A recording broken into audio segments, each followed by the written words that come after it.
Welcome my dear students. हम electric current and its effect का revision देख लेते हैं। इसमें जो है करंट में सिंबल्स होते हैं इलेक्ट्रिक कंपोनेंट के, जो जैसे ये इलेक्ट्रिक सेल का सिंबल ऐसा होता है, इलेक्ट्रिक बल्ब का सिंबल ये होता है, स्विच ऑन का सिंबल ये होता है, स्विच ऑफ का सिंबल ये होता है, बैटरी का सिंबल, वायर का सिंबल है ना, वायर क्रॉसिंग बिना कनेक्शन के क्रॉस कर रहा है तो उसका सिंबल ये होता है, वायर कनेक्टेड है तो उसका सिंबल ये है, और फिक्स्ड रेसिस्टेंस का सिंबल ये होता है। तो इस तरीके से ये सिंबल बनते हैं। ये इलेक्ट्रिक सेल है। अब इलेक्ट्रिक सेल से बहुत सारे सेल को मिला के इलेक्ट्रिक बैटरी बनती है, ठीक है ना। द कॉम्बिनेशन ऑफ 2 और मोर सेल इज कॉल्ड बैटरी। 2 या 2 से अधिक सेल को अगर मिला दो तो उसको एक बैटरी कहा जाता है। अगर एक सिंगल सेल है तो वो सेल ही रहेगा, लेकिन 2 सेल मिला दी तो वो बैटरी कहलाएगा, 2 से ज़्यादा सेल है तो भी वो बैटरी कहलाएगा। सो इस तरीके से इलेक्ट्रिक सर्किट बनता है, जिसमें बल्ब है, की है, सेल है, बैटरी लगा दी तो ये इलेक्ट्रिक सर्किट बनता है। सेल्स कनेक्टेड, इसको सीरीज में बोलते हैं, ऐसे इसको ये सीरीज में और ये पैरेलल में। ये किस तरीके से जॉइंट है? पैरेलल में, ठीक है।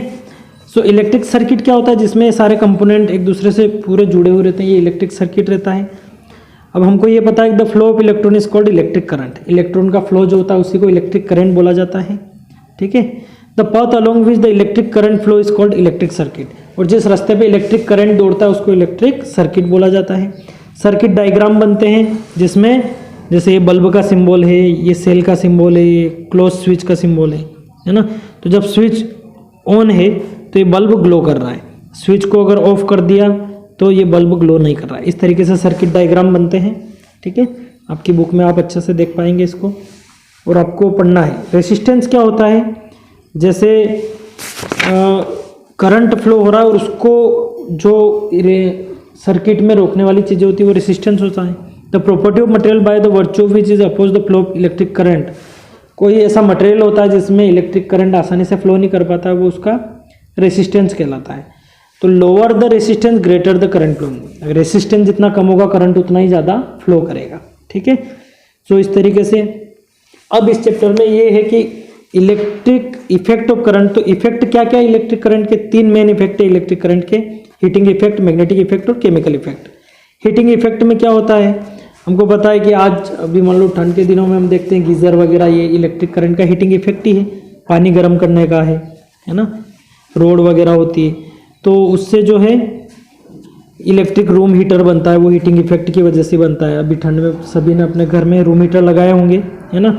या फिर कपड़ों पे जो आयरन करने के लिए जो होता है उसमें भी हीटिंग इफेक्ट का यूज़ किया जाता है, ठीक है। इलेक्ट्रिक बल्ब जो होता है तो उसमें भी कहीं ना कहीं हीटिंग इफेक्ट ज़रूर होता है ना। हीटिंग इफेक्ट की वजह से वो अंदर ग्लो करता है। सो ये हीटिंग इफेक्ट पे इतने सारे एप्लीकेशन हम घर में यूज़ करते हैं, ठीक है।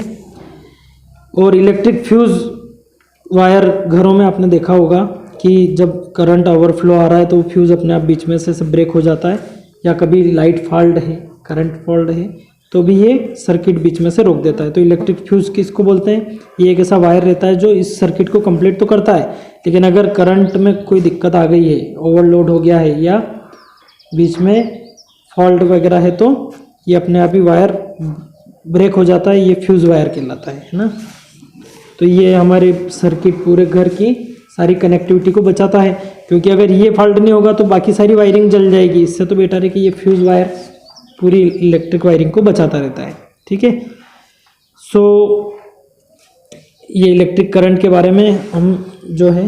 अब मैग्नेटिक इफेक्ट की अगर बात करें तो मैग्नेटिक इफेक्ट यानी इलेक्ट्रोमैग्नेट वगैरह बनते हैं। अपने मैग्नेटिक इलेक्ट्रोमैग्नेट देखे होंगे, जिसमें जैसे इलेक्ट्रिसिटी चालू करते हैं तो मैग्नेट बन जाता है ना।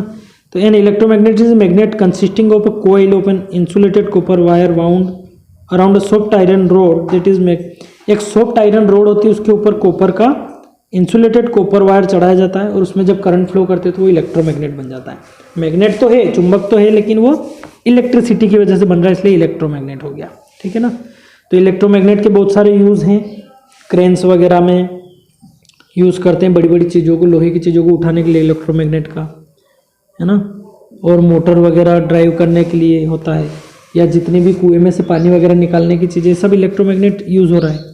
इलेक्ट्रिक बेल बनता है तो इलेक्ट्रिक बेल में भी यही इलेक्ट्रोमैग्नेट काम करता है कि ये कोयल जो है ये मैग्नेट बनता है, तो ये इलेक्ट्रिक बेल में यहाँ पर टकराता है और आवाज़ करता है ना। तो इस तरीके से ये हीटिंग इफेक्ट है, मैग्नेटिक इफेक्ट है। केमिकल इफेक्ट बड़ी क्लासेस में पढ़ेंगे। तो आप लोगों को ये साइंस में चैप्टर सारे अच्छे से पढ़ना है और लॉन्ग क्वेश्चन आपके पेपर में नहीं आ रहे हैं। सो अच्छे से प्रिपरेशन करें। Best of luck. आप क्वेश्चन आंसर के सारे PDF आपको चैप्टर के समय भेजें और अभी सारे PDF को क्वेश्चन बैंक बना के आपको भेज दिए गए हैं। आप अच्छे से देखें उनको। Okay, bye, best of luck.